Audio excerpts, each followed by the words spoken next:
It's not so good. Yeah.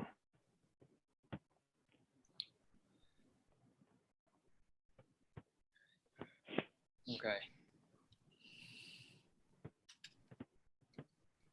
But sometimes if there's a window or something. Okay, we are live here. So I'm going to read a little introduction here. This is unprecedented stuff. Good evening and welcome to the very first live edition of the Logos broadcast. Hold on a second. I have the playing on another. Okay. Jeez, this is shocking. Okay. There we are. Good evening and welcome to the very first live edition of the Logos broadcast. My pen name is Fergus James Murphy. I'm in South Carolina right now, and I'm joined by one Irish Jesuit priest and a layman from Mobile, Alabama. And we're expecting another Irish Jesuit priest to come later on.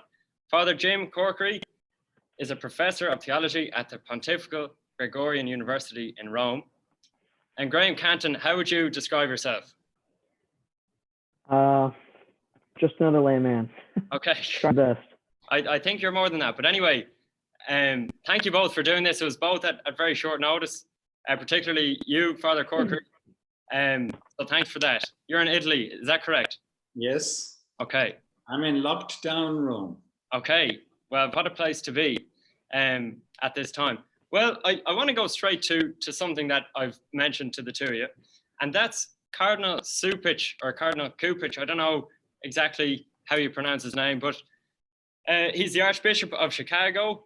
And I want to quickly ask you, Father Corkery, what do you know about this cardinal? A certain amount. He's close to Pope Francis. I think they've worked together quite well. Isn't he one of his key advisors, one of the 9? I believe so. He's up there anyway. Yes, and he's sympathetic to the stress on the poor, on the forgotten ones, the people at the margins. He has a strong sense of social justice, as Pope Francis has too. I think he was once in Chicago in charge of the seminary. He's been the bishop for a few years, but not very long, and a cardinal also fairly recently. He's known to have creative ideas across a range of areas. Because you told me I'd be talking about him this evening, I looked him up a bit in the space of time that there was. Right. And I find that he has spoken in these recent days about prayer, about the need for us to look at how we live together and to live in greater solidarity, also after these events are over. He has tried to reach out to the other Christian communities, in particular in Chicago, working with them so that they came together to pray together. So he's ecumenical, he's interested in social justice, he's spiritual, he's clearly intelligent, educated, engaged on important fronts, and of course running a huge diocese. Now that's where I'm weak. I've never been to Chicago. To O'Hare, yes, but Okay. I never got out of the plane. But that's a big job too that he has. You haven't been on the ground, as Joan Burton used to say, or she used to be parodied by Après Match a few years ago. Graham, you sent me a Skype message a few days ago, and it was of an article from LifeSite News, and it related to Cardinal Cupich, and that's really, I wouldn't know who he was otherwise. So can you tell me a little bit about what happened there, and why did you feel the need to bring that to my attention? Besides just wanting to try my best to keep you up to date regarding what's going on in the life of the church, because this is an unsanctified time, and that's the buzzword. Excuse me. And so it's important to study the dynamics, of a prince of the church and how he reacts to an unprecedented time. So I thought it was important, especially because we have a lot of very curious statements coming out from cardinals or princes of the church. And this was a curious statement, and I thought that you would benefit from studying it because it's what we would call offensive to pious ears. Cardinal Cupich, let me pull up his statement so I can read it verbatim. He said, quote, God doesn't allow us to have a religion into a magic formula where we say a prayer and think things are going away. We have to take responsibility for our actions, and we have to make sure we keep each other safe. Quote, religion is not magic where we just say prayers and think things are going to change. Now, this is where this idea of offensive to pious ears is in. What he said isn't necessarily incorrect. That's true that prayer is not magic, and we should not engage in superstition. And we shouldn't use prayer as a scapegoat to act irresponsibly in public and then say, oh, well, I'm praying, so this will all be fine. So this isn't an excuse to act irresponsibly. That's not what prayer is. However, it is offensive to pious ears because we recognize that prayer is, in fact, a serious way to change things in the spiritual world as well as the temporal realm, which we see all throughout Scripture. And so it's curious. I mean, he was correct in what he said, but I think given his past record, which includes lots of things that are not necessarily pious, sound for pious ears, it's curious, and it begs the question, why even say such a thing if we know that this is the case? And who exactly is he addressing? So, Father Corkery, I don't know, would you say that you yourself have pious ears?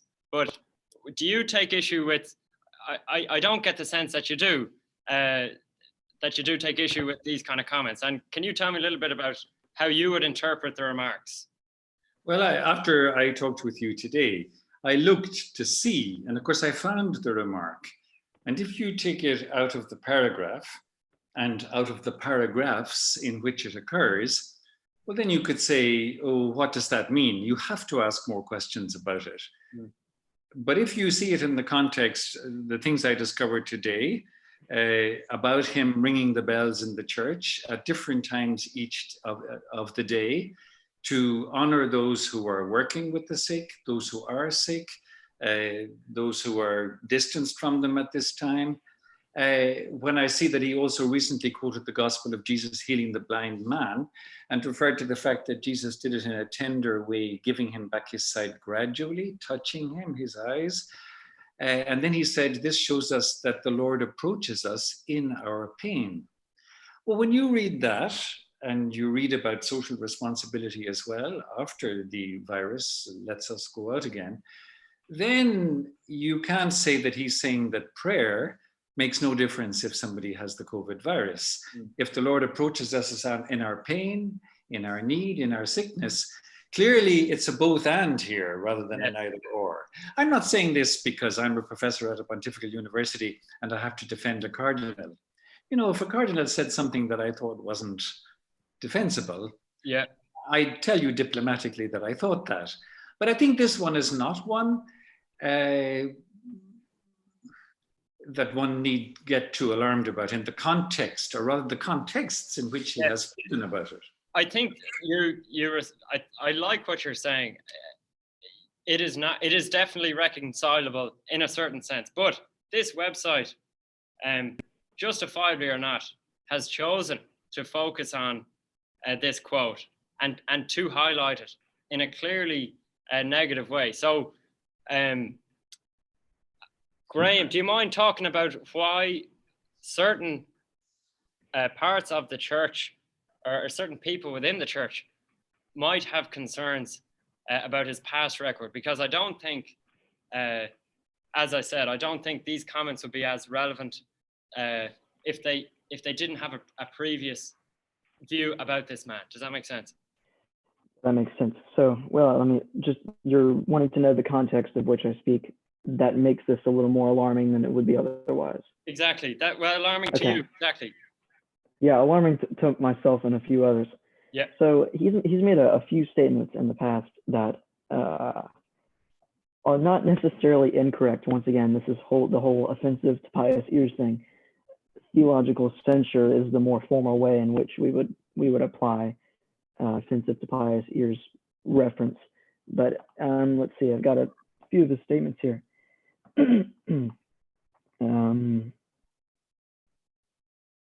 Right. So here is an interesting one. This one is an opinionated quote. It could go either way. I'm not going to make an opinion on it, but I will make theological analysis. In an interview with Catholic News Agency in June 2019, Cardinal Cupich defended his stance on allowing pro-abortion politicians to receive communion. He stated that it would be, quote, counterproductive to impose sanctions because it would, quote, not change anybody's mind. And that quote is once again from that excerpt from LifeSite News.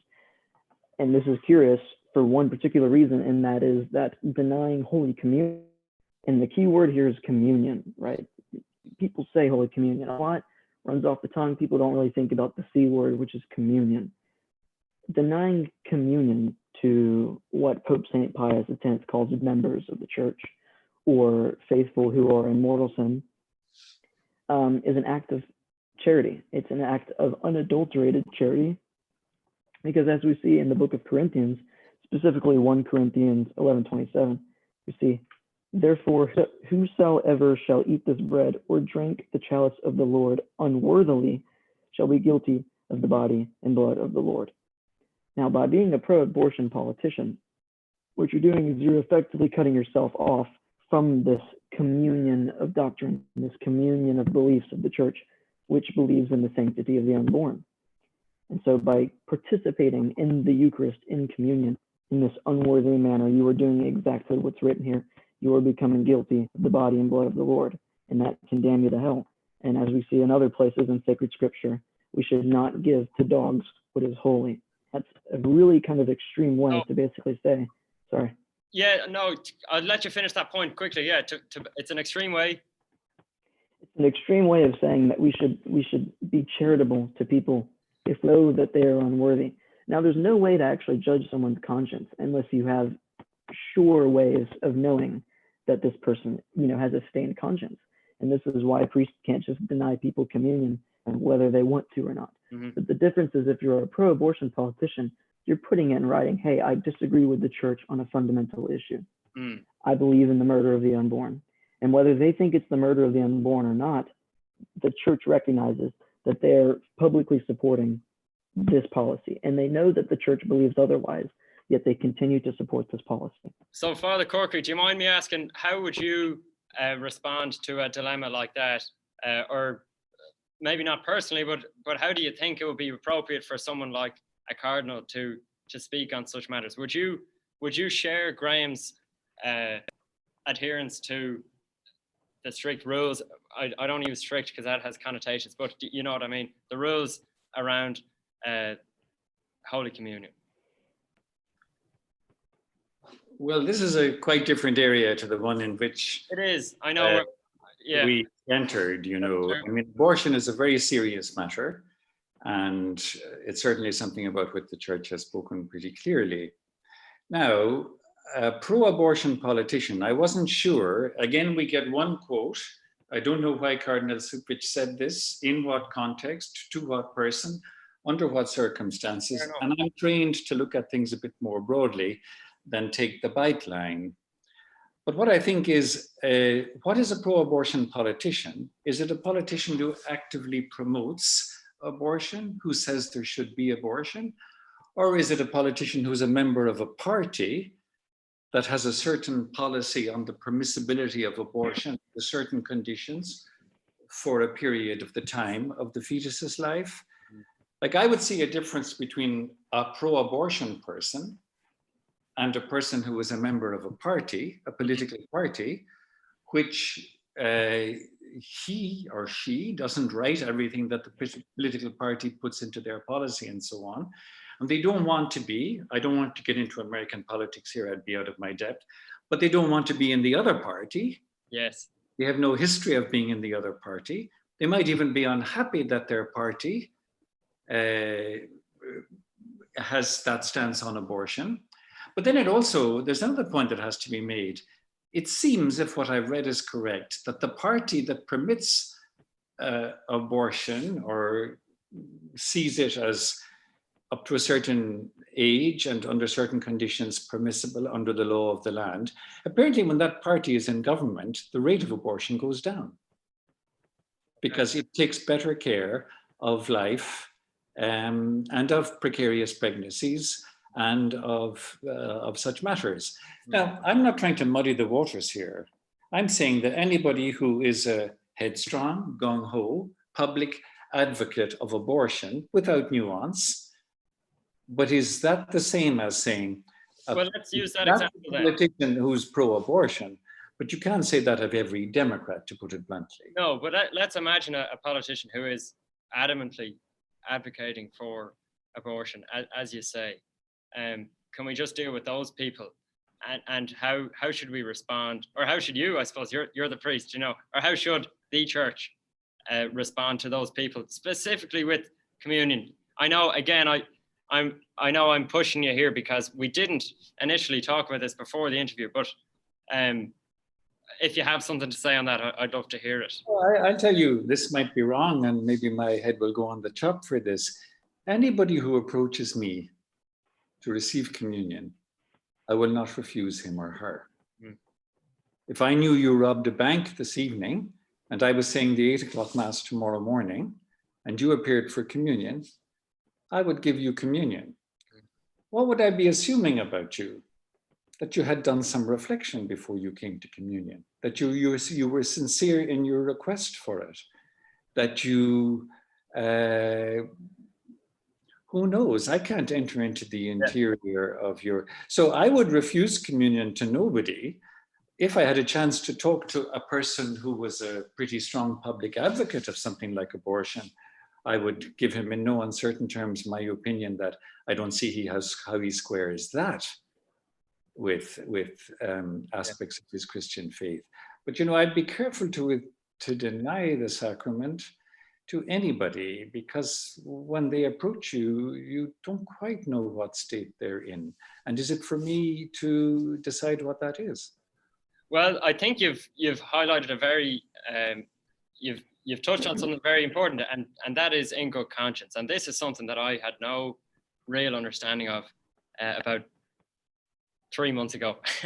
And I still have a limited understanding, but Graham informed me that not having been to confession in a couple of years, I shouldn't be receiving communion. It's just it shouldn't be done. And so this brings us to a difficult situation. By the way, I was unaware of that. I just think that's worth pointing out. I didn't understand that part of doctrine. Well, then you weren't excluded from going. Yeah, fair enough. Well, let's talk about confession during the coronavirus, because I've heard two views here. One from a priest in South Carolina who doesn't believe that drive-through confessions are appropriate, and also the Bishop of Charleston, I don't think it's an archbishop, has forbidden it. Now, Graham and I are based in Mobile during the academic year, and there's a priest there, a Polish priest, who sent us emails saying that I will be providing drive-through confessions at this time in this place. So again, to me, a lot of this stuff is very new. The fact that there is any difference between different people in the church. And so this is something new to me. Could you please tell me, Graham, what do you think about the two sides? Which side do you think is right? Because listening to you talking, it would sound like you are very, you pay attention to the rules of the church and you follow them, or at least you try to follow them more than most people. Do you think that extends to communion? Should communion only be provided to people at the right place, in the right setting? Or considering the circumstances, should we make allowances and adapt and do things like the drive-through? I think, yes, I think adaptations are history of the church. I think one very interesting example is when Jesuit missionaries went into Japan in the 1600s, there were isolated faithful, and these people did not have access to churches. These people did not have access to traditional confessionals, and traditional confessionals weren't exactly completely in place in the 1600s. So let's keep that in mind. And so what you had were just confessions on the spot. I don't know if you guys are familiar with this movie called Silence. And it's about the Jesuit missionaries who went into Japan to find one of their professors who supposedly apostatized, and they went to Japan to see if he was still there and if he had, in fact, apostatized. There are no confessionals the entire time, and these Japanese people are making confessions. So we think that's interesting. Is that sanctioned? Look at canon law. That's the go-to. Canon number 604 says that the proper place to hear the sacramental confession is a church oratory. Okay. Sections 2 and 3. The Conference of Bishops establish norms regarding the confessional and to take care that there is always a confessional with a fixed grate between the penitent and the confessor. However, Section 3 says confessions are not to be heard outside of a confessional without just cause. There's a semantic debate to be had here, because the priest that made the statement against drive-thru confessions said that drive-in confessions kind of takes away from the dignity of the sacrament itself. Graham, we have to ask ourselves, can I interrupt you? I know that you're in mid-flow, but the sound is very poor. So could you try taking off those earphones? And I don't know if you're speaking through the earphones. Is there? Yeah, let me just switch to mine.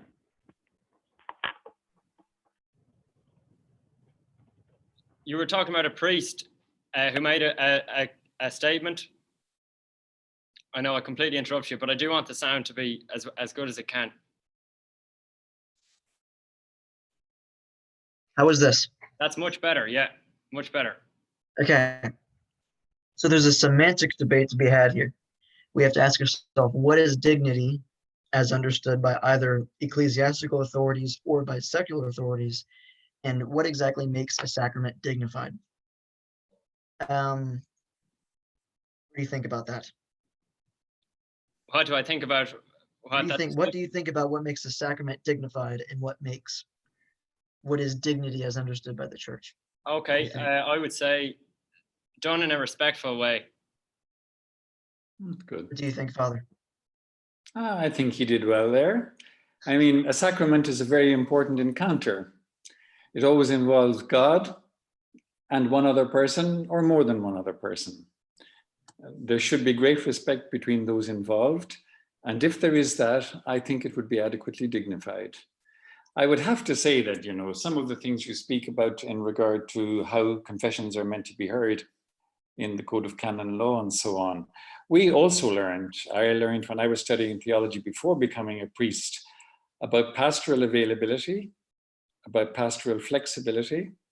I can tell you 35 years later that some of the perhaps most touching, salvifically significant, consoling confessions that I have heard have been in circumstances which I'm afraid did not meet those criteria. There wasn't a confession box, there wasn't a grill, and there wasn't a church. But somebody was speaking to a priest for perhaps the first time in 20 years. And during the course of the conversation, because the conversation was going well and there was dignity and respect, decided that they would like to go to confession. So there and then, they went. I was stopped one day in the street here in Rome by a priest. He saw me coming from the university and knew who I was, and he asked me there and then to hear his confession. I certainly did. If you don't take the moment, the person might not be able to get up the courage or the disposition or whatever it is. So I would say for pastoral reasons, one would have to be pretty flexible, especially about a sacrament, the center of which is the mercy of God for the loved sinner. The sinner is always loved, not reviled or pushed away or thought of as less. And that's why whatever the sinner needs, you and me too, that seems to me to be paramount. So why are some priests saying that this shouldn't be done? It seems to make sense that we should allow it. Well, have you ever been to, I'll try to be careful not to advertise here, but have you ever been to a drive-in food restaurant? I have many times, yeah. Especially in America, by the way. Yeah, the encounter is a tad impersonal. It's a tad mechanical. It's sometimes through a window or practically. The element of personal encounter and warmth and involvement and mutual trust and all that is reduced to an absolute minimum. Even the conversation is sometimes a formula. if a drive-in confession begins to smack of that kind of thing, I think it falls very short of the kind of merciful, forgiving, sacramental encounter that I was talking about. So I think one should be nervous of saying, this is a good practice and we should do it in large numbers, like a fast food restaurant. But to bring down a decree and say it could not be done or never be done might be to deprive some people of something which they would consider the best they could receive at that moment. So I wouldn't be absolute, in other words. What was that last thing you said there? Sorry.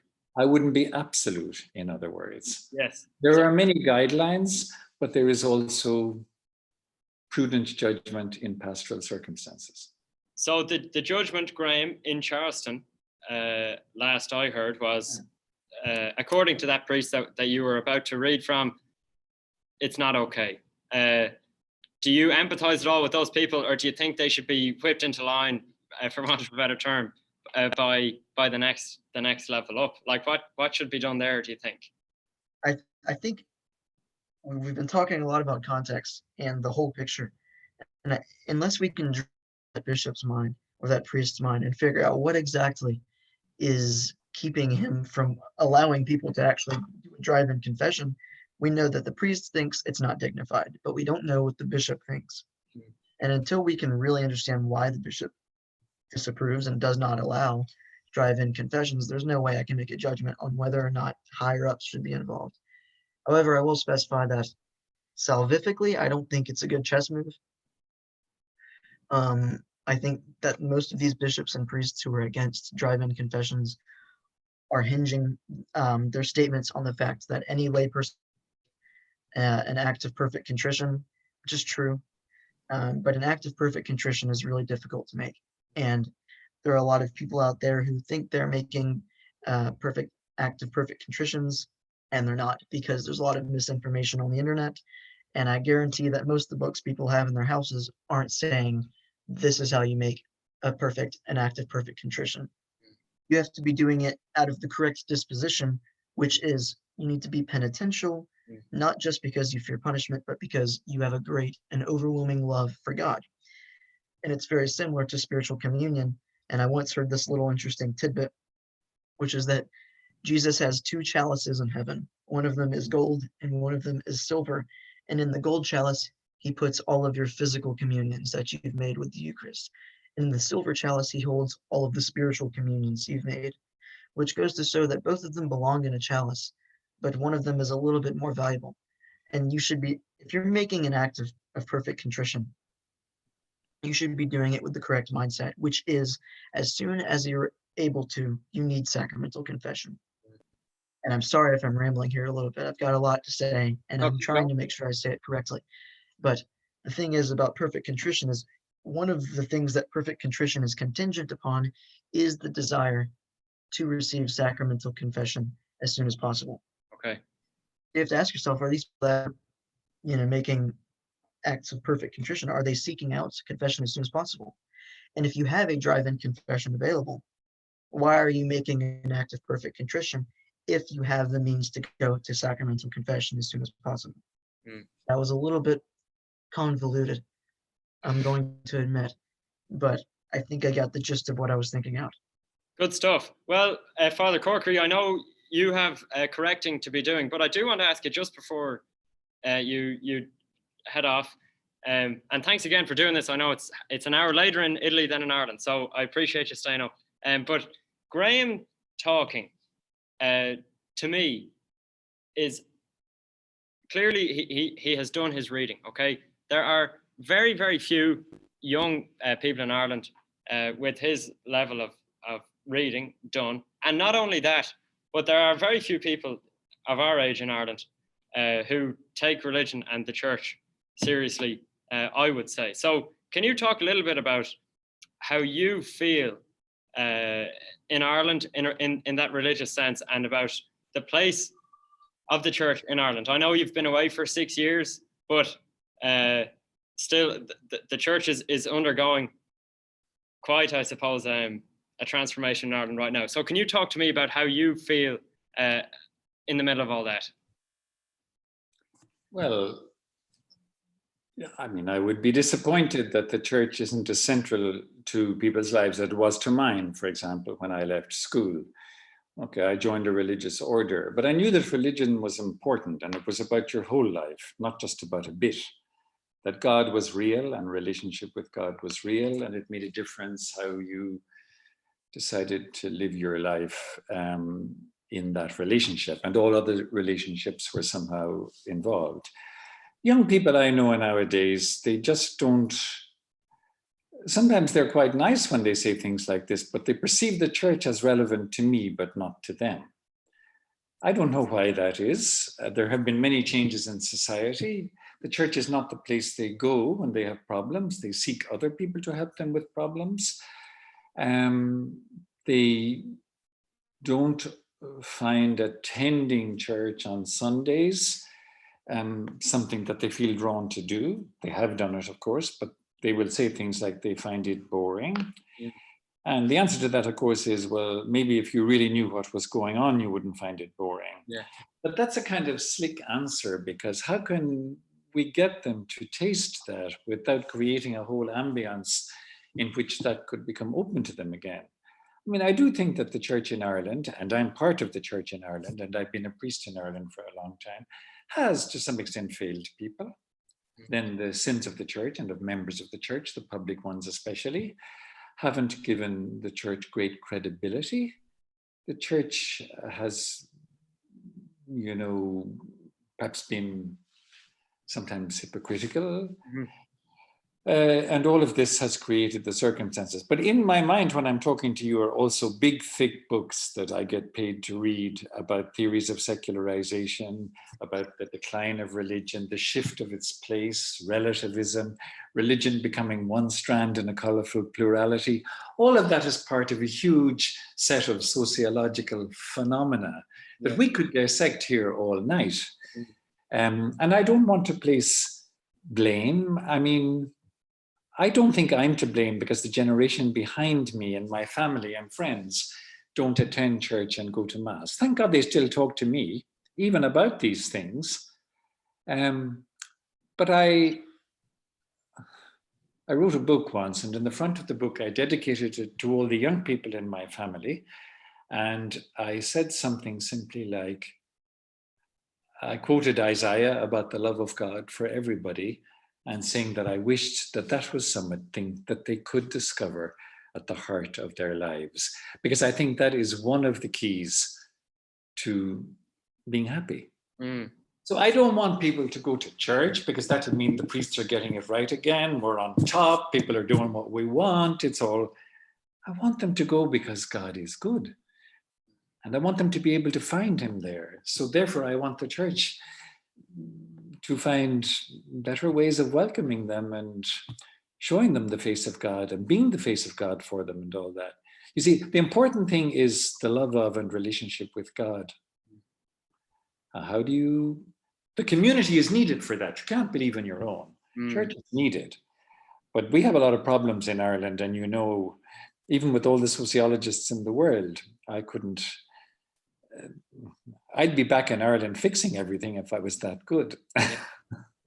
Very last thing, if you don't mind me asking, how is the coronavirus experience like for you? It's not only you're unique in one sense in that you're in Italy, neither of us are obviously there, and also you're in a kind of a protected space with probably a few dozen or a few hundred other priests, but you're maybe not exposed to the outside world. So can you just tell me, what's that like day to day? How is that affecting you?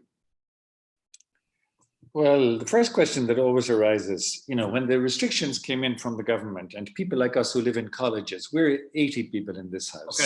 Okay. The restriction is that we don't go out.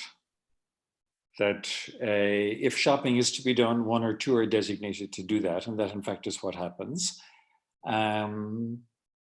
We have a couple of people who come in to help with cooking for 80 people. That's but they do that in discussion with us and also according to their own will. We are careful. I would love to go out, but one of the reasons I don't go out is that every time one of us goes out, we make it a little bit more possible. for the virus to come in. And if it does, religious communities affected, very often everybody gets it. But I feel, even though my work is not work with the sick, my work is work with students, and I can do almost all of it here. So I continue doing that. That keeps me half sane and makes me feel also I'm being responsible. But occasionally I say, well, Jim, that's my name, Jim, why wouldn't you be out there with people who are sick, taking the risk? Why don't you feed the hungry, clothe the naked, visit the sick? Now, I can't do that just of a decision on my own. I'd have to do it also because of all the people who'd be affected if I were doing that I'm living with. I'd have to maybe live elsewhere. I'm also 66 and I have diabetes. Right. I'm big in the risk group. But the question does arise for me. Should I be risking my life? I have a nephew who's a doctor, goes to work every day. And I see the police, I see the street workers, I see the health workers coming off the tram outside our window. To me, these are the saintly people of today because they're doing something at risk to themselves. And the coronavirus has been difficult, not just because of the limiting of your movement, but also because you have those kinds of thoughts and you say, maybe I should just go out there and be doing something too. But it's not a straightforward decision. And all of the advice I'm getting is not to do that, especially because I'm in the vulnerable age group too. Right. Well, I hope you keep doing what you're doing, and I hope life can return to normality at some stage. I don't know anything about when that will happen. Obviously, I probably know far less than most people because I've switched off altogether from the coverage of it. So thanks a million for talking to us tonight, and I'd love to meet you or to see you at some stage in the future. Whenever that comes up. Go on. Can I say one tiny thing before I go? And Sure. it's to Graham also that I have enjoyed meeting, especially, as you say, seeing a young person who takes such an interest in his religion and in its content and knowing so much about it and all that. I suppose my answers to you have been a bit in terms of, let's not focus too much on material behaviors. Who hears what confession where? Who gives communion to who? Who says one thing taken out of context? There's something that governs our behavior. And it's that we want to be helpful to one another and show the face of God to one another. I'm prepared to be quite elastic on that front. I know that's sticking my neck out. But I think, you remember Pope Francis saying, the mercy of God, the sacraments are medicine for the sick, not only rewards for the good. Or he said the other day that if a person cannot confess their sins, well, let them pray and tell God their sins. He didn't speak about perfect contrition and have the intention of going to confession when they can. But he had no doubt that they would be forgiven without doing that. In that sense, it's not mechanical because God is ridiculously generous and lavishly merciful. And so that's the perspective I prefer to keep than looking at particular acts of behavior and saying, that's good, it's bad, that's permissible, that's not permissible. So, but that's just where I'm coming from. Well, no, that's, you speak well and with authority, and I'm grateful for that contribution. And as I said, I mean this, a lot of this is very new to me. And even that there are people like you, and then there are people like Graham who don't agree. This is all something I'm interested in politics, and this is, I agree with you. You shouldn't fully focus on the politics of the church, but it's something to talk about, and it's a way to talk about these things. So I enjoyed having you, and thanks a million. But I think Graham and I will keep going if that's okay. Oh, certainly. Please do. Good night, Graham. I mean, you're younger and it's earlier there. That's earlier there. You don't have to go to bed. It's getting close to my bedtime, I'll be honest. Thank you both. I think there's a huge value in conversation. Nothing should be off discussion. We should talk about everything. There you go. And find our way together. That's what we're doing. Good night from Rome. Thank you, Father. All right. Thank you both. See you. All right. I'll hit leave meeting now. Perfect. So Graham, are you there? Yeah. So do you mind putting into context a little bit, how do I put this? We just heard from a Jesuit, okay? Would his way of speaking about the things that we spoke about fit the way you would expect a Jesuit to speak, you personally? I don't think there was enough substance in what he said for me to actually determine whether or not that's typical of someone who was educated a Jesuit. Because all of what he said was necessarily true. It's not good to be too exclusive regarding rules and regulations in the church. You can just pray to God and have your sins forgiven and get to confession as soon as possible. And a host of other things that he said that were all very true. But the problem is where you let it go too far, where you let it spill out. And I wasn't able to determine if he was the type of priest to just let it spill out. I would like to talk to him more, obviously, and get to know him better and see how he thinks about these things. But I have encountered a lot of Jesuit priests who do the right thing by allowing some movability when it comes to rules and regulations. And they understand that God is generous and God is all merciful. The problem is where you're so open-minded that your brains fall out, as G.K. Chesterton put it very wittily. And that's typically what I find from a Jesuit priest. And that's not to be unfair and generalize too much. I know a lot of very doctrinally sound Jesuit priests who are very stern about the rules and regulations because they're there for a reason. The rules and regulations are there for us to base ourselves on. In a sense, you have to take theology to the ground. How do we apply these ecclesiastical regulations to everyday life? That's where perfect contrition comes in. That's where praying for your sins to simply have them forgiven and then get to sacramental confession as soon as possible. But if you'll notice about Pope Francis' statement, I was talking about an act of perfect contrition. And Father said, well, you don't necessarily have to make that. As Pope Francis said, you simply have to pray and ask God for forgiveness. But notice that he still said that you have to get to confession as soon as you can, which is essentially an act of perfect contrition, but without the proper terminology. In essence, it's contrition. It may not be perfect, but God is understanding.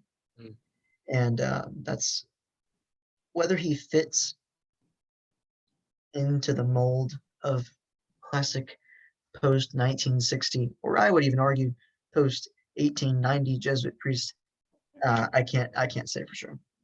So you talked about people going too far. Do you think, I know I'm just throwing massive things at you here, but I think you're able to deal with them. Does Pope Francis regularly or occasionally or habitually or never go too far, in your opinion? I will say this. I will say that there have been a series of interviews done by this classic Italian interviewer. He's an atheist.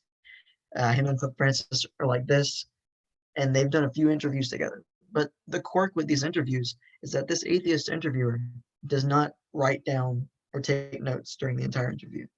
So when he publishes these interviews he has with Pope, he's going off of what he remembers. And he's an old guy, so we don't know if he's senile. He writes them, you mean? Sorry, what? He writes them. They're not recorded, like. No, he doesn't even write them. He just listens. But he writes a piece? Like, are they recorded on tape? No. Okay, so he writes pieces about these interviews where he doesn't record what's said. Okay. Yeah, doesn't take notes. And a few of these interviews have been scandalous in that, like I say, they're offensive to pious ears. But I encourage viewers to do research on that on their own and come to their own conclusion about whether these statements are really offensive to pious ears, or is this interviewer actually lying about what Pope Francis says. And also, we have to ask the question, if this interviewer keeps saying things about Pope Francis and what he has said that don't necessarily sound doctrinally sound, why does Pope Francis keep agreeing to do interviews with this guy? Exactly. There's no telling. You would have to assume, though, that they're pretty accurate, let's say. You would have to assume. Otherwise, it's just, why does he keep doing the interviews? Obviously, he has people who are who are reading his interviews. You can't just, you could make all that stuff up, but what's the benefit? besides getting more viewership, perhaps. So what are the kind of things that have been scandalous according to your reading? I would once again ask viewers to research that on their own. Okay, fair enough. I found that whenever I listen to people tell me about what the Pope has supposedly said in an interview, the shock value is way higher, and it can be a lot more believable to hear someone actually say some of those things. And so, Yes. out of, I suppose, a form of charity, I would ask that anyone who's interested look that up on their own. Okay, fair enough.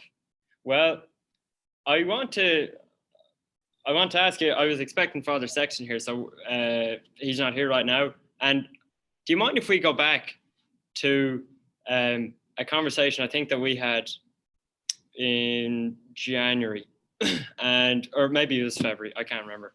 And it was about confession, and we talked about it already. Forgetting the coronavirus, just confession as it is, can you talk to me about why it is so important for a Catholic to partake in that sacrament? And I suppose the reason I think that this seems basic, right? But it's really basic, and we don't even do it, most people. So that something's not connecting there. I think it's fair to say. So why? I'm incoherent. I believe that most people aren't aware of the importance of confession. What is the importance of confession, in your opinion? Salvation is ultimately what it boils down to. This is, classic Catholic teaching. And it really boils down to mortal and venial sins, which are the categories that Thomas Aquinas uses to describe our state of sin. A venial sin is described as more of like a slight offense against God. It's not grave matter, whereas a mortal sin would be grave matter, which is, it can be anything depending on your state in life. Anything can be a grave matter, really. I say that lightly. I don't want to be too sure of myself, but depending on how you do it, anything can be grave matter. The difference between mortal and venial sin is that venial sin, what it does to your soul, is it's a stain on your soul. More of a light stain, kind of like a spaghetti stain on a white shirt, but like a small one. And then mortal sin is simply you cut yourself off from God completely. Your prayers essentially warrant nothing because you have decided against God. Your soul has a muck on it. And this is what sacramental confession is for. If you die in a state of mortal sin, which is essentially to say that you die unrepentant of your sins, you will spend eternity in hellfire. So if you are a Catholic faithful person and you believe in heaven and hell, and you believe in the authority of the church, that should ring some bells for you. Hey, maybe I don't want to spend eternity in hellfire. And the reason it's important as a sacrament, besides just what it does to your soul, is it's a continuation of Christ's ministry on earth, which is what the 7 sacraments essentially are continuations of Christ's ministry on earth through his church.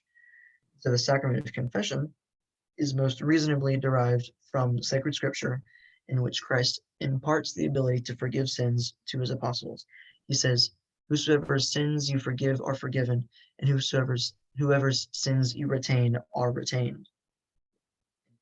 That's not just like some fancy stuff at the end. Whoever sins you retain are retained. If you go to confession, sacramental confession, a priest can deny you absolution because he either feels that you are not truly repentant, or he simply wants you to. There's a host of reasons why a priest might say, I may not absolve you. And that has happened historically. So as a Catholic, that's paramount. And that's something you can't ignore. And another thing is, if you're keen on receiving the Eucharist as a Catholic, which I would hope you are, you can't receive the sacrament, Blessed Sacrament to be specific. You can't receive the Eucharist in a state of mortal sin, which is what we were talking about earlier with Father, about whoever eats and drinks the body and blood of Christ unworthily, eats and drinks damnation upon himself. Well, which is where that is derived from. Father Corkery and many others don't seem to, well, no, I don't want to put words in his mouth. I'll deal with what he said first. He said that something to the effect that I wasn't at fault if I didn't know I was at fault. Do you remember he said something like that? For the 3 years, I said, do you know what I'm talking about when he said something like that? Doesn't ring a bell. His exact words, I said, I didn't know that was wrong. And he kind of said, well, if you didn't know, I mean, that's kind of not your fault. So yeah. What about that? If you weren't to know to take communion, if you don't know that you're supposed to go to confession, and be in the right state of mind before doing that. Yeah. So another nuance in sacramentology. Well, I actually don't know if it's under the umbrella of sacramentology, but moral theology really is we distinguish between two types of sin. I'm sorry, correction. Two types of ignorance. There's invincible ignorance, and then there's vincible ignorance. Right. So regarding the former, invincible ignorance is when you are ignorant of something, but you have had no means to really understand what exactly it is that you're ignorant of. Apologies for the stutter there. So you don't know what you're missing out, which is what you were experiencing essentially is invincible ignorance. You didn't know that you were to go to confession to clean your soul. And so you were invincibly ignorant and therefore not held accountable in the high divine court, so to speak. Somebody who is vincibly ignorant understands that there is another truth, and they have likely rejected that truth because they don't believe it, or a host of different reasons. Somebody knows that there is a higher truth, they're not pursuing it. It's laziness, essentially. But they don't pursue it because they don't want to be held accountable. Mm. That's vincible ignorance, essentially. Okay. Is, thinking, maybe there is something to this Eucharist thing, and maybe I should go to confession, but I'm not going to look into it because I don't want to disagree with the results, essentially. That would make you vincibly ignorant, and you're held accountable for that. So most people, I think, don't follow the rules. Quite frankly, in so many ways. I think it's fair to say that is a phenomenon. That kind of laxness is probably a more modern phenomenon than before. I don't know if that's correct to say. Can you tell me, why do you think these things are as malleable as they are now, and as open to interpretation and open to personal conviction, I suppose, more than this is how it is.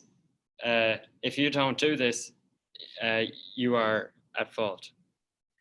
Yeah, I would say it probably has to do with the cult of conscience, right? The church is really, really, really keen on the conscience. It's very important. The conscience is God-given. It is essentially, but not exactly, God's voice, and it's ingrained within us. So it's a part of who we are, and every decision we make is due to our free will and our conscience. And so this idea of the conscience, combined with this modern over-focusing on individualism, creates this idea that, well, it's relativism is what it is. It's relativism. Like if I think that this is how it is, God understands because it's my conscience, so it's probably fine. That's all I can really say about the rest of the world in regards to why confession might be so malleable in terms of not having to go versus having to go. I can say, though, however, that being raised in Protestant America, you get a lot of Protestant converts to Catholicism, and they believe very firmly that, you don't confess your sins to man, which essentially is just a gross misunderstanding of Catholic theology, because we believe that we're not confessing our sins to a man, but to a representative who is acting in the person of Christ, and that representative being the priest. So we truly believe that we're confessing our sins to Christ, but Christ is acting through the minister or the priest. So these Protestants who convert to Catholicism, they still hold on to this belief sometimes that their confessions to God and the repentance is a personal matter, and they shouldn't confess their sins to a man. And I've encountered several Catholics who were previously Protestant who still hold this belief. but they know that it's church teaching that they need confession, but there's something in their mind that is, it's conflicting, and it's damaging. So I want to paint a picture here.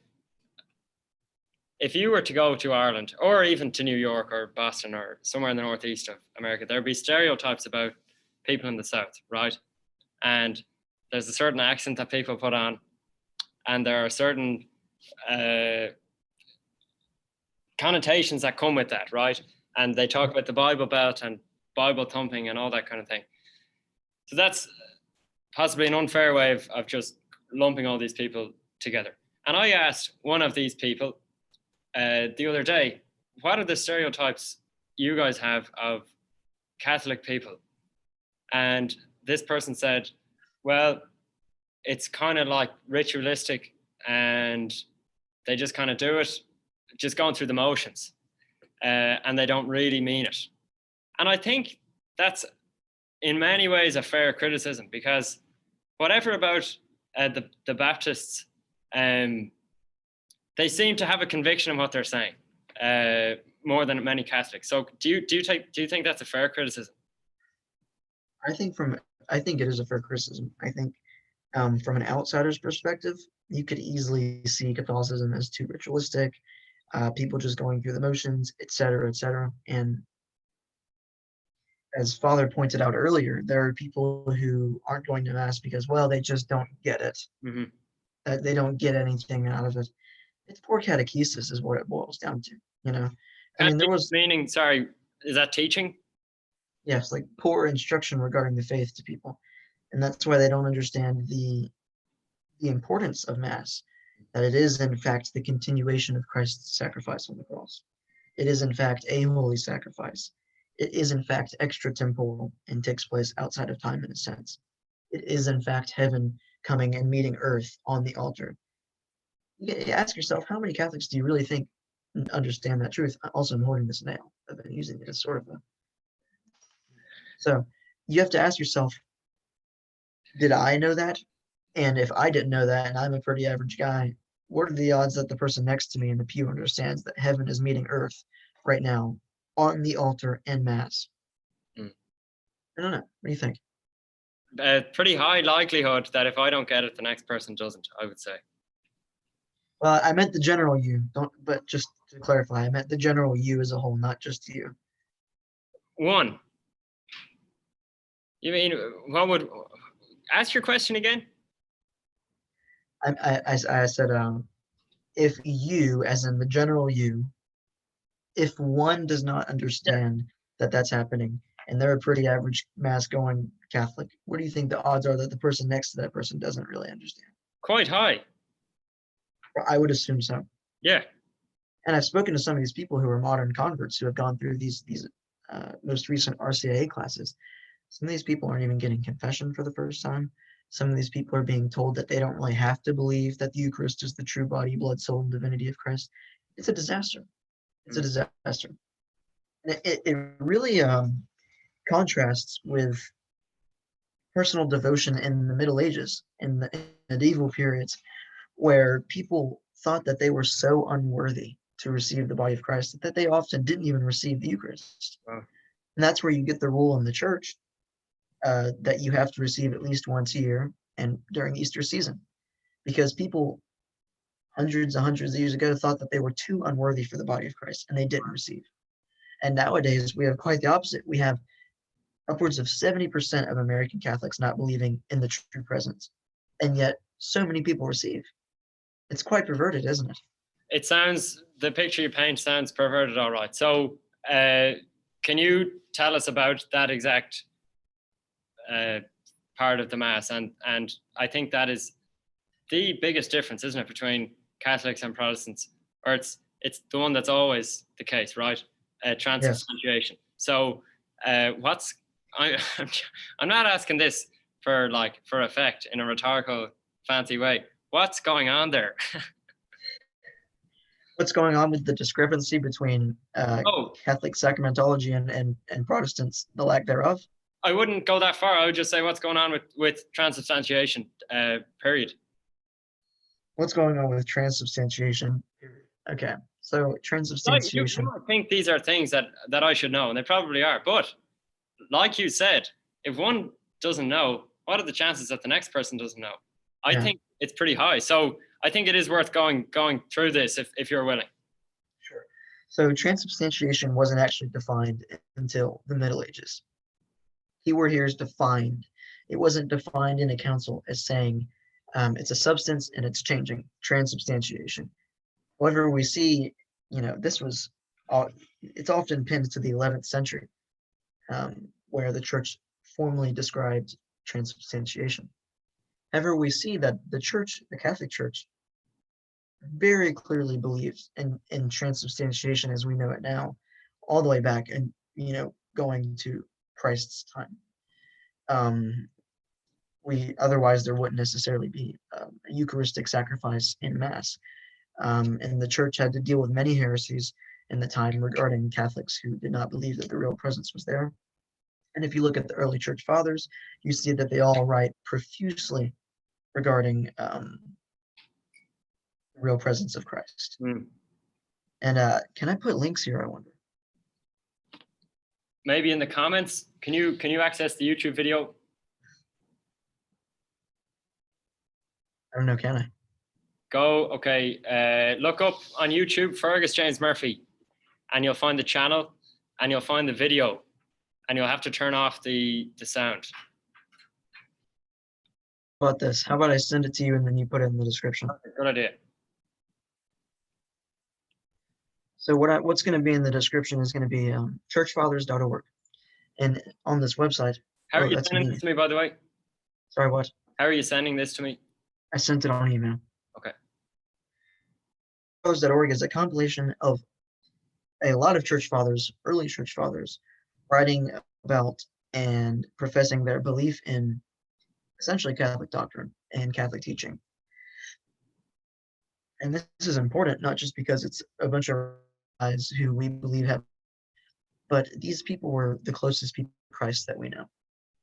And that is an indicative that there is probably some significance, or even at the greatest, there's some truth in what they're saying, and we should take that into consideration.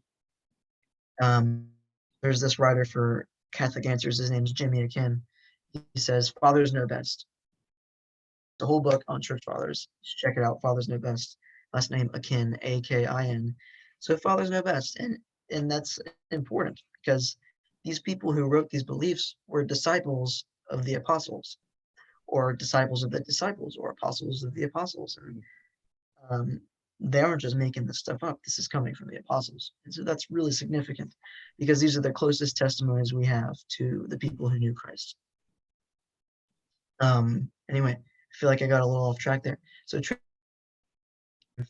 was defined formally. I lost you there.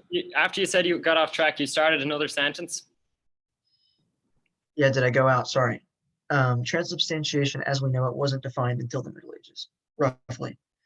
So transubstantiation, trans meaning like changing, trans, and then substantiation having to do with the substance, the adjective over. So, oops, says my connection's unstable. I hope this is okay. This is all pretty new. Okay. So what we believe, I don't know, how far do you want me to go?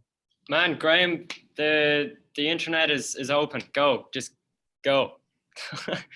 Anyway, so what we believe is that what is consecrated in the Roman Rite Church is unleavened bread. As a substance, the body and divinity of Christ. So we distinguish between two things in an object. There is substance, or an essence, and then there's the accidents of it, which is reflecting the early Greek philosophers' understanding of nature. It's Platon and Aristotelian.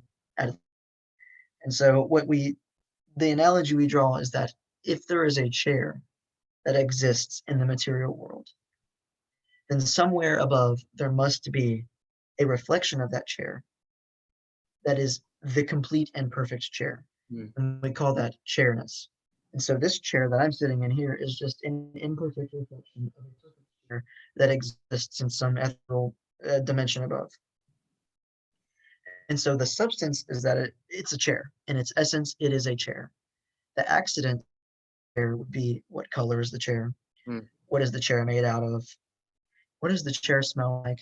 If I took a bite out of the chair, would it taste like steak? Those are the accidents of the chair. So we take that understanding of existence and we put it into the Eucharist. The substance, the essence, the substance of that host becomes the body of Christ. Accidents are that it still tastes like bread, and it still looks like bread, and it still feels like bread. All of those things. So that is a very philosophical way to So understand the Eucharist. very quickly, is there any way you can improve your connection? I don't want to keep interrupting us, but I think if we can, that's important to try and do. Is there anything you can do there?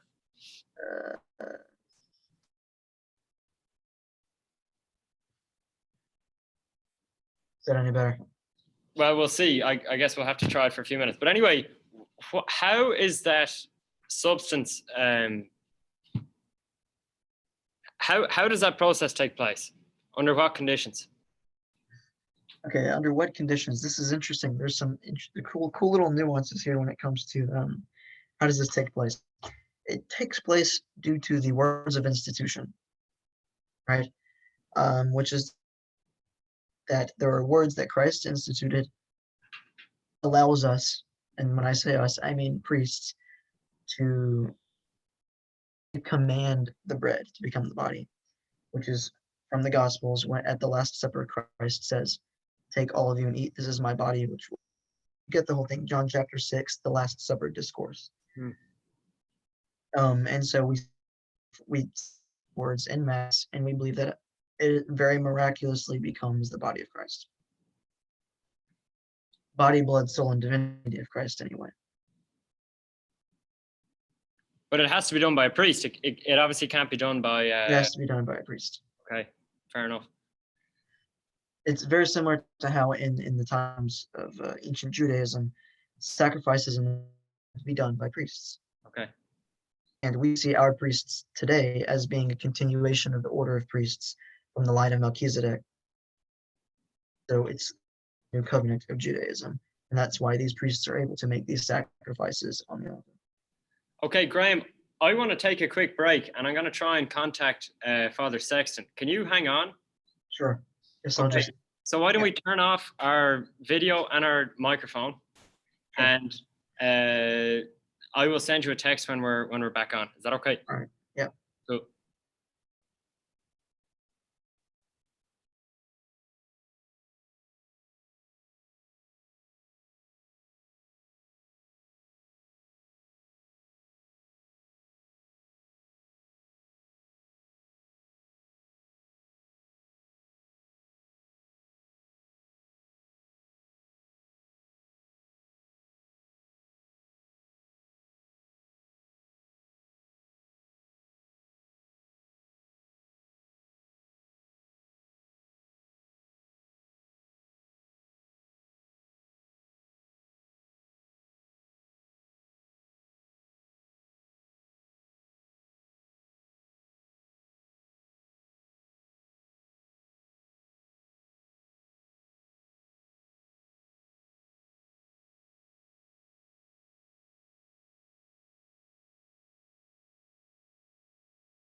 You're muted. Start my video, yeah? Yeah. Get out of the way now, yeah? Well, that's I'll make sure you're on first and foremost. Don't want you calling me like Fergus James Murphy. Yeah, there you go. Here we are. Okay. Where's the O'Rourke guy? Are you the O'Rourke? I am the O'Rourke, yeah. Oh, no, don't go away for a minute. I'm not staying around for this now. So there you are, you're fine. Am I? Yeah, just push it on there a bit. Yeah, you're grand. Okay. Okay, good night. This is Jar from Tipperary. He's a real hotshot. So who's Ger there? Jar Ryan, yeah, he's a hotshot from Tipperary. He's a priest, is he? A Jesuit? I'm afraid so, yeah. All right. Good stuff. And actually a very holy one. Very holy one, yeah. Yeah, he just conceals it well. So where in the world are you, Father Sexton? How do you mean, where in the world am I? Are you in Trinity College? Are you in Ranelagh? I'm a chaplain in Trinity, yeah. But physically, are you in Dublin? Physically, I'm in Milton Park, Dublin 6. Lovely. I'm familiar with that part of the world. This is Graham Canton. Graham, say hello there. Hello, Father. How are you doing? Hello, Graham. Where's Graham from? Hail. Where are you from? Mobile, Alabama. Obama. Oh, yeah. Obama, gosh. One interesting thing, Father Sexton, about the Deep South is on the Gulf Coast, there are actually a number of French and Spanish, I suppose, inspired communities. Graham, is that fair to say? So you would think it's all Baptists and Protestants there, but there's actually a lot of Catholics on the bottom of Mississippi and the bottom of Alabama. Yes. Okay. There and Louisiana obviously as well. Graham, is that correct? That's correct. The first settlers really to come here. One of the first dioceses in the States was established here.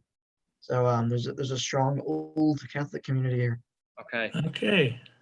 Well, Father Sexton. So you're Sean's younger brother, are you? Yeah, and we're broadcasting live to the world here. The world, yeah, I can feel the world looking in. All right, yeah. I thought you said Jim Corkery was with you. He was with us, yeah, but he could only stand us for so long. He has the answer to all your problems, so yeah. No, we need reinforcements. He's a hotshot. From the Jesuits. I'm the past guy, so I am. You know, I'm university chaplain in my declining years. So what's that like being at Trinity College? It's obviously, on the one hand, it's tradition. I suppose it's founded only Protestants, wasn't it? But now there is 1592, yeah. And there isn't a lot of room for or a lot of emphasis on religion, let's say, in that institution. I think it's fair to say. So that's fairly reasonable, yeah. Yeah. So how do you feel in that environment? Well, there's a long story about Trinity, but I won't give you the long story. It was founded in 1592. No Catholic could attend or graduate from it for 250 years. And it's really only with Catholic emancipation in 1829 that Catholics began to attend, and in small numbers. It was the smallest university for a long time. UCD was founded in the early part of the 20th century, and in 1968, and there was a kind of a ban or discouragement of Catholics to attend Trinity for some years by the Irish bishops. Not a total ban, but a discouragement. And now, of the 17,000 students, 80+% are from Catholic background, not foreground, background. Okay, like you're a bit like yourself, you know, Gonzaga and all that kind of stuff. So, so I'm a chaplain among 4 chaplains, so 2 Catholic chaplains, 1 Church of Ireland, 1 Methodist. We're an ecumenical chaplaincy. And tomorrow actually is Trinity Monday in Trinity. It's a big day of celebration, but everything is online now for the present shutdown. So what's a chaplain? Well, who the hell knows? You have to hang around, loiter with intent, as they say sometimes, you know. They're not all knocking down the door asking for further enlightenment, to like the Gonzaga pupils might have done in your time, looking for further enlightenment on the latest developments in Christology, you know. I think you're messing here, obviously. No, I don't mess. No, I don't mess. No. What was it like? Do you mind me asking? During the referendum in 2018, did you have any public position on that, or were you exposed to any sort of I don't want to say but anti-Catholic sentiment, let's say? Yeah, there was a certain amount of political correctness was prevalent in the college there, particularly with the Students' Union. You're talking about the abortion referendum now, are you? Yeah, that's the one, yeah. I mean, the earlier referendum was to do with same-sex marriage, so it was. Yeah. So both of those, the Students' Union took a very clear position in favor in both cases of same-sex marriage and of repealing the Eighth Amendment. But no, there was no official position of the chaplain didn't have any official position. It certainly expressed my views from time to time, which was in favor of neither, but for various reasons. But there was an overwhelming sense that the student population was in favor, particularly of the Eighth Amendment, the abortion referendum, that of course it was against women. And both referendums were presented as in terms of negative on people that suffered, both in the same-sex marriage, the people who were gay were discriminated against, and in the abortion referendum that women were discriminated against. There was no talk about the child or rights of the child at that particular time. So it wasn't an issue really in some ways. So do you despair when you think about these kind of events, or are you optimistic about things like this? No, I don't despair, because I mean, we're living in a climate of political correctness, right, left, and centre. There's some people that are more reflective than others, obviously, and the government, of course, was in favour of both changes. So I mean, that's a reflection of the Ireland of today, you might say. So from the Catholic Church's point of view, there would be a conflict there. Yes. In terms of values and in terms of the views on marriage and the views on the sacredness of human life. So there is a, but despair, no. But Ireland, I mean, something you have to understand about Ireland, I suppose. I've been here in Trinity for 11 years now, but and I was in the school world before that, including the school that you spent some time in, for better or for worse.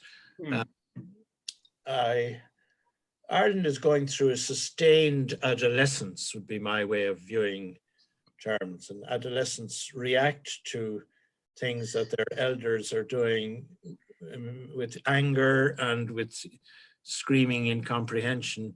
But I think that's part of the climate of the Ireland of today. Now, perhaps this experience of the COVID-19 experience may bring about a humility that hasn't been there very obviously before. So when you talk about an adolescence, it's a funny way to put it, but is it not a bit of a cop-out? Like, would France not have gone through a similar adolescence, and now they're completely secular, isn't that correct? And largely atheistic. So is there any... Sorry, I lost you there. To say we are going through an adolescence, it suggests that over time we will mature, right? And maybe come back. It doesn't always follow, of course. Some people remain adolescent for the rest of their lives. You know, that's a possibility too. Exactly. So is there not a need to, I suppose, be the parent on your part, and not obviously only on your part, but on the church in Ireland? Do you think maybe you could say that the church is too afraid or too ashamed maybe now, and we can't afford for that to be the case? Well, I hear what you're saying, as they say. I mean, obviously the sex abuse crisis hasn't helped at all. It's done great damage to the church, and it's a most reprehensible thing. But at the same time, you can speak the word and challenge culture and not be heard or not be listened to or not respected. And that's part of the way the reality in Ireland. I think you're right about saying the church has a stance to make and has a position to hold about values, which we take from a long tradition, but Pope Francis is an outstanding witness to this. But that doesn't mean that you're heard or followed. Yes. As I say, Ireland is quite different from France. You can't compare them. France has had a revolution in the 18th century, and there's a long laïcité tradition there that's very different from our tradition in Ireland. Okay, fair enough. You mentioned Pope Francis. He's obviously a Jesuit, so you are probably... Well, not obviously, but he is a Jesuit. I don't know about obviously, but... Well, as we know, I would say, yes. so, and that might mean you're more partial to him than other people. So Graham, do you mind I've lost you there. I'm losing you. So I was just saying you would probably be more supportive of Pope Francis as a Jesuit than other people might be, which is fine. And I don't think that follows, with respect. I mean, I respect Pope Francis as a pope, not as a Jesuit. I'd never heard of him until he became pope, to be honest with you. Okay. And at some stage, he had been effectively out of the Jesuits as a bishop for some years, you know. Well, I want to explore that a little bit, and how do you think he has done? And I want to come to Graham in a minute, but Father Sexton, how do you rate his progress so far? Is it 6 years that he's been the Pope now? Yeah, I think he's in his 7th year. Yeah. Yeah.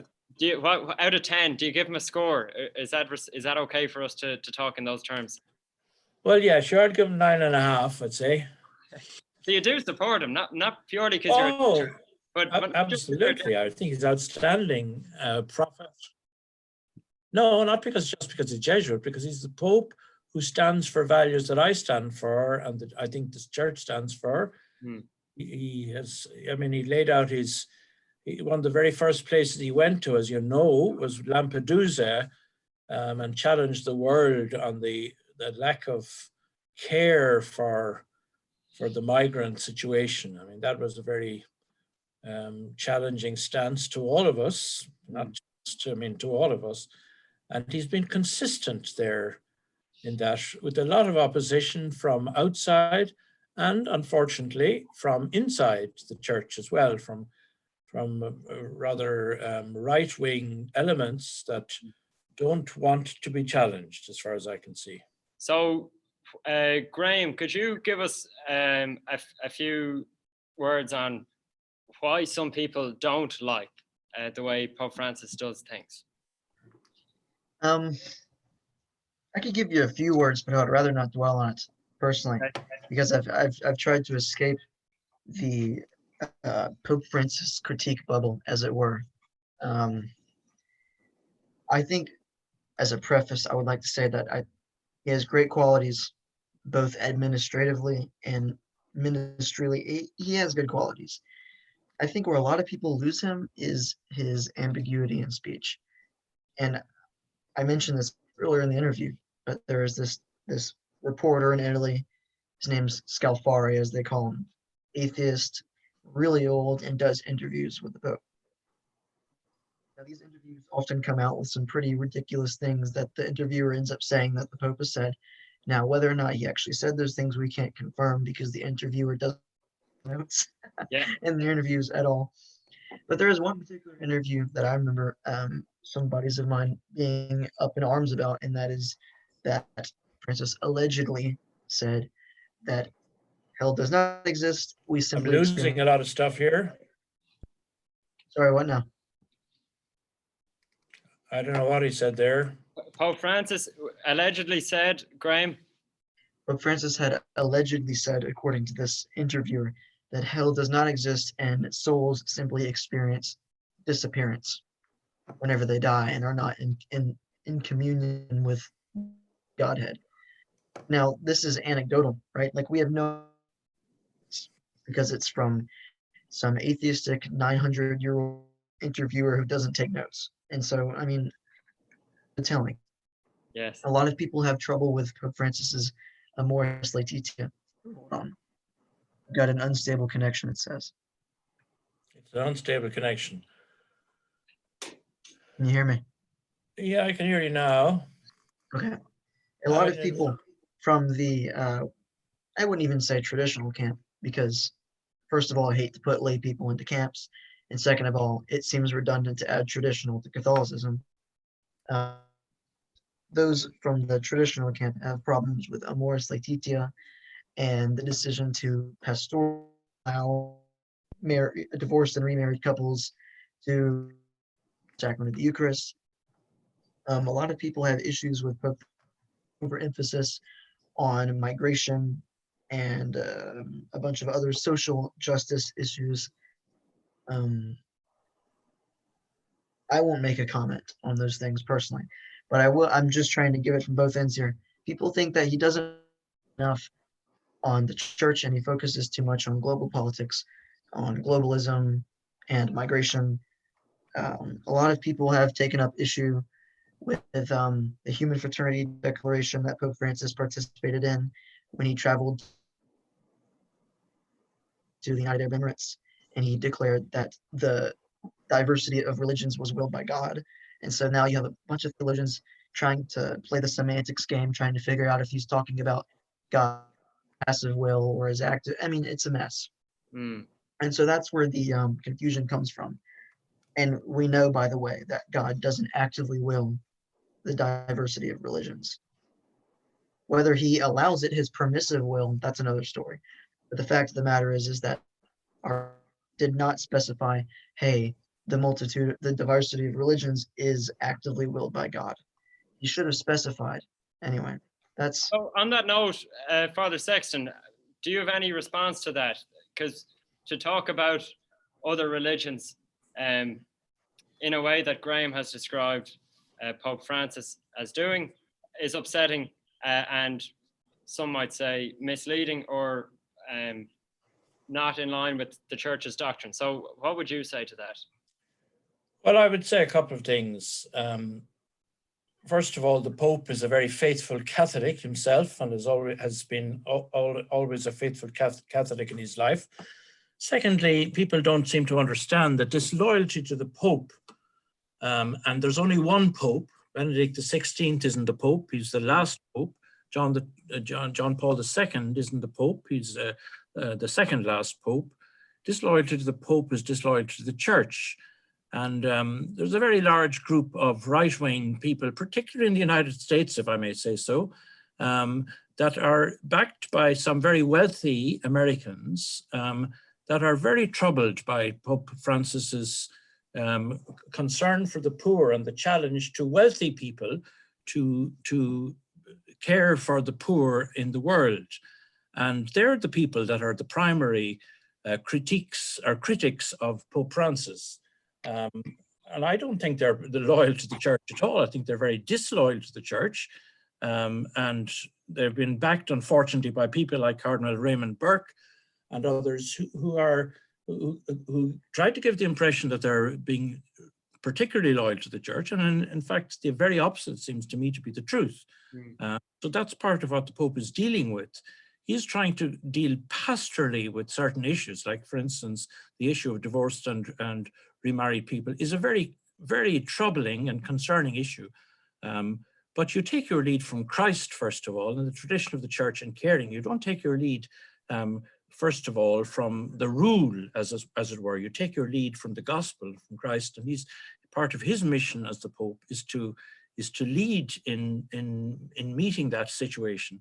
And unfortunately, there is a very strong right-wing element, as I say, not least in the United States, but in other places too. I don't blame the United States for everything, even though, God help us, they have a president at the moment who talks dangerous nonsense, right, left, and center, and is misleading and is supported by some Catholics, I'm afraid. I don't know how any Christian could support Donald J. Trump in his attitude to dealing with people, but that's a separate and a sideline issue that he's leading probably his country over the abyss, but at least we're not in the US. So that's an aside, it's a personal reflection. But the Pope is on the steady line of interpreting the Church's leading, being faithful to the gospel, being faithful to the tradition of the Church, and he has to deal with people that do not, rather like the Pharisees in the gospel. If you reflect on the gospel again and again, they kept on trying to trap Jesus because he wasn't following the law as they understood it, and eventually crucified him. So But that could be Pope Francis's experience too. He could be crucified, but Christ is risen. Graham, do you take that parallel of Jesus trying to be tripped up by people who knew the law inside out, but really Jesus said, lads, you guys think you're great, but you're really focusing on the wrong thing here. And you think there's an element of that with the Pope Francis situation? I think, how do you respond to that statement by Father Sexton, which is correct, that a lot of people who do take issue with Pope Francis are on the right-wing side of things, and there's an image of these people as having less of a concern for the forgotten, perhaps. Right. I think it's an interesting. I will have to say that I haven't heard that one, and I've heard a lot of quips from people from both sides of the spectrum regarding Pope Francis's politics and right-wing philanthropists. However, to address the part where we say that there is a huge right-wing mass, no pun intended, of people, right-wing mass of people who don't care for the poor, and they're all too focused on individualism, and they're backed by wealthy Americans. My experience with many people who would be categorized into that area is that they have no interest in staying wealthy and keeping poor people down. In fact, many of the people that I've spoken to are distributists, following the rule of thumb from Pope Leo XIII's Rerum Novarum. They're interested in Christian democracy. The problem with a lot of right-wing Catholics in America is that their best bet is the Republican Party, because they don't see any other way to reconcile either abortion with Catholic social teaching. But if they go to more often than not align with Catholic social teaching, they're compromising because they're favoring who supports abortion. Looks like my connection is unstable again. I think I get the gist of what you're saying. Yeah, keep going. We're good. No offense to be taken, but I think it is an extreme analogy to compare a lot of very faithful Catholics who are labeled right-wing because of their opposition to globalist policies that are being purported from a lot of high people. I'm sorry, not purported, promulgated by very high figures in the church. I think to label them as just simply Pharisees who are looking to crucify Christ and make that comparison, I think it's extreme, especially considering that Christ's holy church and their law is a reflection of the gospel. And so to say that you shouldn't go but instead to the gospel is a little bit contradictory, because on one hand we have canon law, which does not reflect the gospel, and the only other law that the church has is reflecting of the gospel, and that's the primary law of the church is the salvation of souls.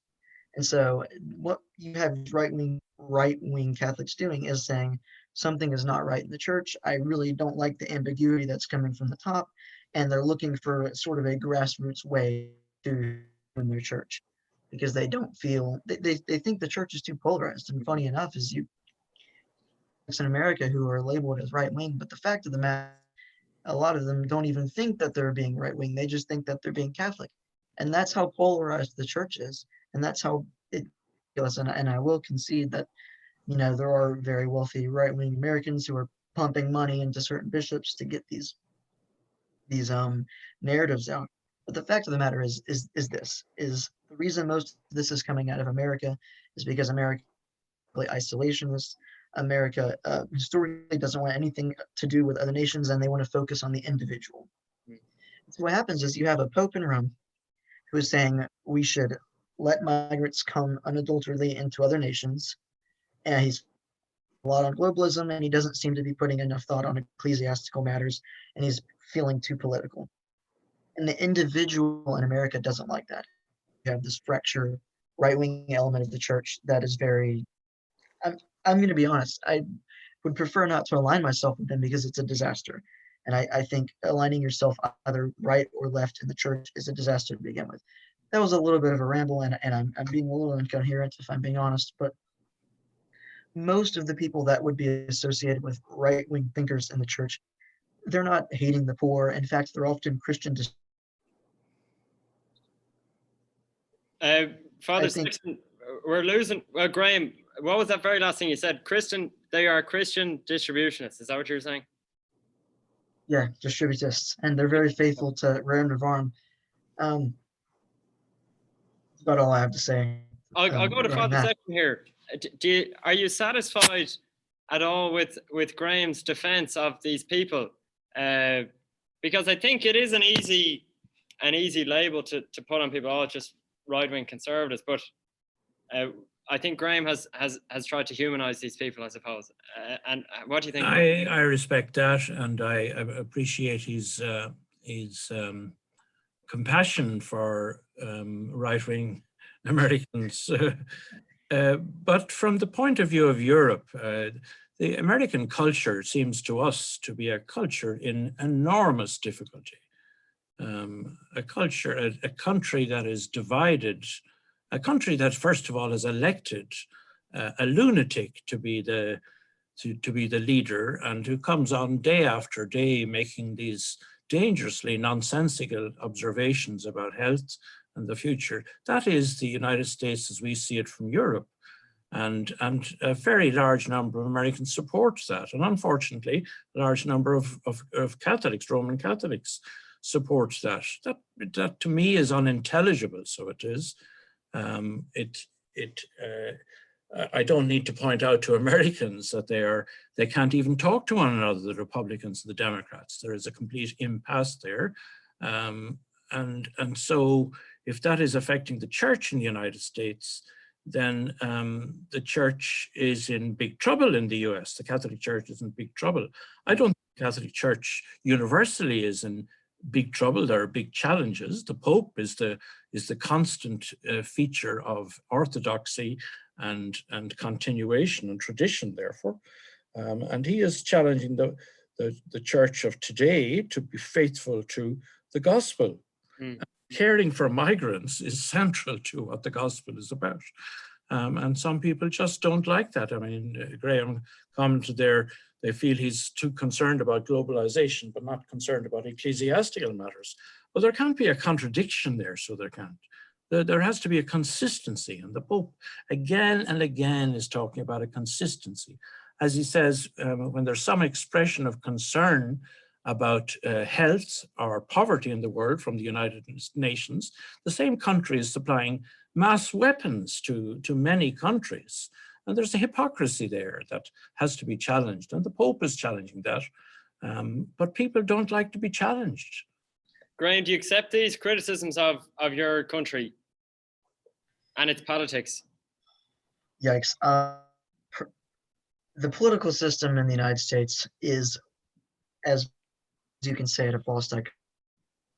And on one hand, it's very easy to say, how could in their right mind support Donald Trump?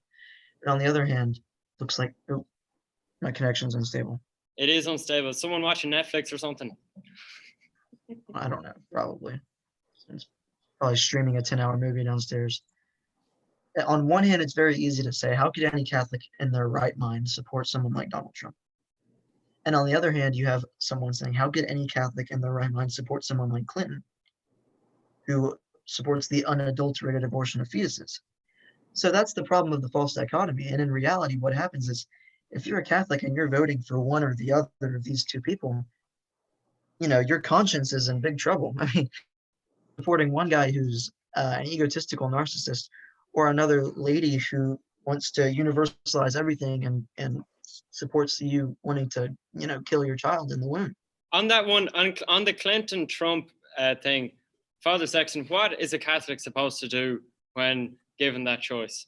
Well, first of all, that's 3 years ago. Okay, Clinton lost the election, and Trump won the election by a narrow margin. A huge number of Americans didn't support it. I have no particular support for Hillary Clinton myself whatsoever. Abortion is wrong. It's not a right, it's wrong. But it's one issue of many issues. And you can't just say, I'm against abortion, but I'm in favor of capital punishment, and I'm in favor of ignoring migrants, and I'm in favor of not wondering too much about the poor. I mean, it's just crazy, so it is. Of course, abortion is wrong, and I'm totally opposed to it myself. And every Catholic would be expected to be opposed to it.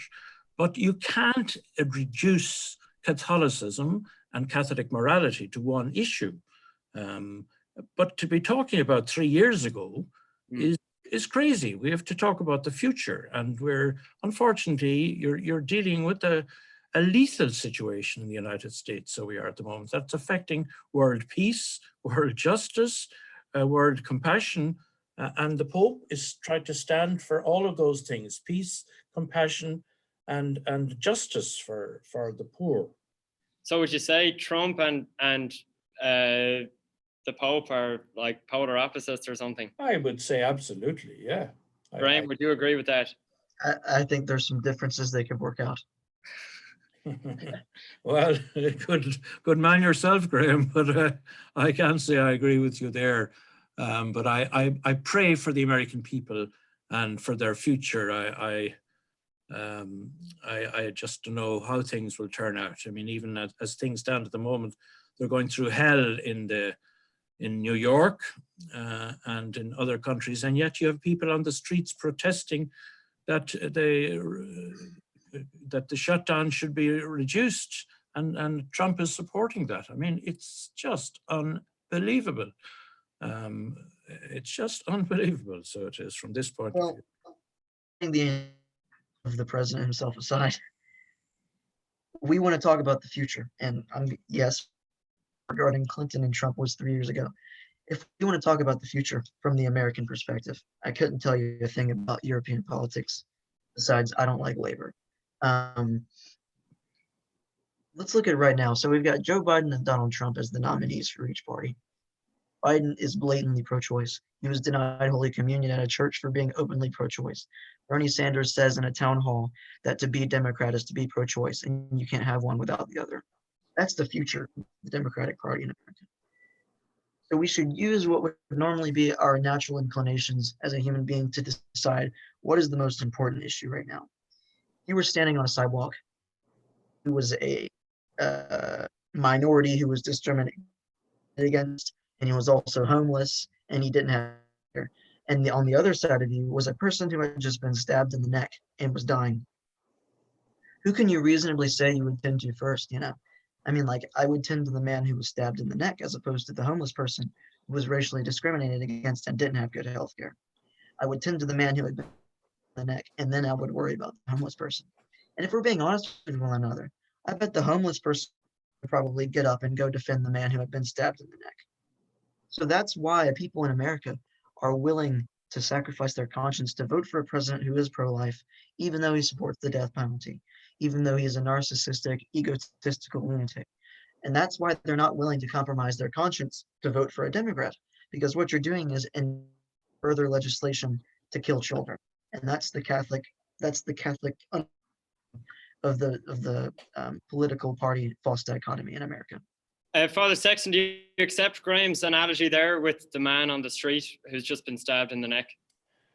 No, not particularly. No, we probably should end this fairly soon now, by the way, Fergus. Getting late. But you cannot reduce the Catholic situation to one issue, the abortion issue, which, as I've said before, abortion is wrong. Of course it's wrong because it's the killing of a human being. But you cannot reduce the future to one issue and ignore all the other major issues of ignoring the rights of human beings, the rights of migrants, the rights of young people, the rights of married couples, the rights of people in trouble, like the homeless, and which is going on in the United States. And as I say, it's not only the United States, these problems are in other countries too. But to reduce morality to one issue is crazy. And that's very unhealthy. And unfortunately, I have the impression that listening and reading, as I do a good deal about American politics, that it's a very polarized society that is black and white. And unfortunately, it's a very unreflective society that comes across to me here in Ireland and to a lot of us in Europe. And some of my best friends are Americans, so they are, and they are appalled at what's going on in their own country, and faithful Catholics as they are. So I wish them well, but I don't hold much hope at the moment. I don't know enough about politics to be able to read the future. You cannot reduce the gospel to one issue, and I'm afraid that's what a lot of right-wingers do, not only in the United States, but here in Europe as well. Father Sexton, I have one question for you in a minute, but I do want to just ask Graham quickly before we finish that. Graham, we've heard from Father Sexton quite an accurate depiction of how we see America in Europe as Europeans or as Irish people or whatever. I think a lot of what he said is exactly how we view the States, right? So can you just try and paint a picture of how do Americans, and I suppose there are two sides to America and many more sides than two, but can you try and paint some picture of how Americans see Europe and what's going on there? Geez, I tell you what, America is such an anomaly that it's no wonder that the rest is really appalled by what's going on here in America. And it's almost like a weird science experiment. And that's really how it is for people even in America. Most people in America couldn't tell you a significant thing about Europe. I'm serious. I think that's true. Most people, a lot of people probably couldn't even point out Croatia on a map. Most people probably couldn't even point out France on a map. I've seen reporters go in the streets and hold microphones to people's faces, say, hey, tell me where France is on this map and you can win an iPhone. And they can't do it. They can't do it. Fortunately, however, unfortunately, that's a result of secularism and ignorance. And those in Europe. The thing about Europe is most Europeans historically couldn't have afforded to be unaware of what's going on. I'm talking post-Enlightenment here, not pre-Enlightenment. Most pre-Enlightenment people were just feudal and they did their job. But most Europeans post-Enlightenment couldn't afford to not know. Or either it could be their head on the block next, you know? And post-Enlightenment, things were changing so quickly that Europeans had to be on their feet and they had to understand what was going on. And there's so much confusion. And you even see remnants of the Holy Roman Empire in terms of the regional differences being in political parties today. How Americans view Europe, they don't. They don't. That's I can tell you, I view Europe splintered. Culturally, I see Europe as coming off of the bosom of Holy Mother Church, which is frightening. I'm really interested to see how Brexit plays out in the next coming years, as there is no longer an unadulterated flood of migrants in English society. That's interesting. And I'm interested to see if the rest of the European Union exit referendum go in Europe. I'm interested to see how that plays out. And I'm interested to see how the European Union reacts to most of these countries getting more and more popular movements to leave the European Union. I'm curious how they're going to react to that. Father Sexton, can you paint any picture of that, specifically regarding the EU and people's loyalty to that? Do you foresee further breakup, or are you confident that Europe will prevail united, despite the UK leaving, obviously? Well, the UK is just one part of the European Union, and is itself a very divided society as well. So, and there are many people in the UK are appalled at their leaving the European Union, as will become increasingly obvious. It's not fully left yet. Technically it's left. They're not in a situation to know where they stand. So the UK is in a mess. There are one or two other rumbles going on in certain countries, but I think the European Union will stand. I hope it does. From a political point of view, a religious point of view, there isn't any common viewpoint in the European Union, so there isn't. So it's a political issue. It's an issue of putting together different countries. It's an issue for the world. I mean, in dealing with this health crisis, it's an issue of putting together. But the American isolationist thing, which Trump has championed, is doing great damage to the world order, I think, and God knows where that will lead us. I pray for, I mean, my appall is not so much that Trump is there, because I think he's a lunatic, but my appall is that a certain number of people of the United States support him and think he is supportable. That's what appalls me about the American situation. But the European Union, I think, will hold. Father Sexton, I think I'll give the last word to you here and allow you to go to bed. But thanks a million for staying up, Graham and I. Okay, I don't know what I'm on now, really. But I do want to ask you, how should we move forward? Graham and I are young men living in a precarious world, and I don't know anything about Graham's background, and not much about yours either. I mean, what do you guys do?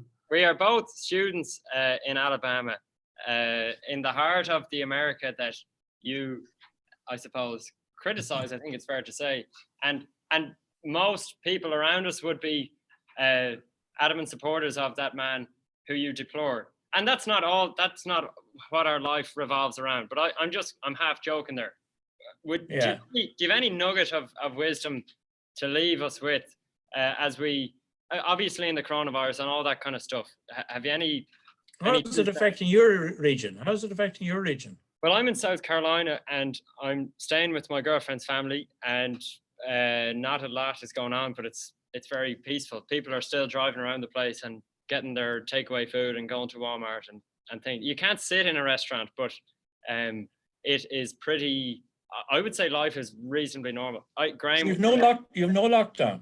It's kind of locked down, but it's not really. Like, the schools aren't in session, or the schools aren't meeting, and the businesses, many of them are still open, doing drive-thru instead of sit-in eating. You know what I mean? So, for example, a coffee shop, I wouldn't call it essential, but coffee shops are still serving people to do takeaway. You know. Well, they're not essential. Crazy. It's crazy, I'm afraid. Yeah. There's a cupcake shop down the street where I live, and it's considered an essential business by the cupcake shop. That's the state of things. Yeah, it's essential for the people that run it, maybe. But exactly. Yeah. My nugget. I mean, I've no. What's your connection with the O'Rourke's, by the way? You're Fergus Murphy. Well, you're blowing my cover here. So the reason I have Murphy in the name, my name is O'Rourke, but I have Murphy to separate a little bit from the family. Okay. Particularly the media element of it. You look a bit like Sean, all right. So so Sean is my brother. I want to basically have my own name in the media world. And okay, I respect that. That's fine. Yeah. A nugget of wisdom is you just have to be men of integrity. I think you have to be true to yourself. You have to challenge the common view that tries to deal in slogans and in this kind of language now, that new language of fake news that trivializes reality. I think you just young people, you are obviously are the future in a way. I'm ancient goods now, but you guys are the future of hope and integrity, and just don't be dogmatic in the sense of ignoring what others are saying. I mean, I respect the people you deal with, but be true to your heart there. But don't be a self-righteous prig. Get it? That's good advice there, Father. Thanks for that. Did you tell that to the, by the way, did you say that to the students at Gonzaga 30 years ago? I tried, but I mean, I don't know how the hell they listen, you know? Okay. Good stuff. Well, thanks a million. Yeah, good to talk to you anyway. You too. Sleep well. Thanks for the invitation. Yeah, again, and Graham, goodbye. All the best to you. I'm going to put an Peace be end to with this you. here. Graham, thank you so much. And happy birthday. Father Sexton, it's Graham's birthday. So Oh, happy birthday, Graham. he's 19 today. 19. Oh, wonderful. All right, Slán and Ish. Slán All the Thomas. best, Slán, Slán, Slán Thomas.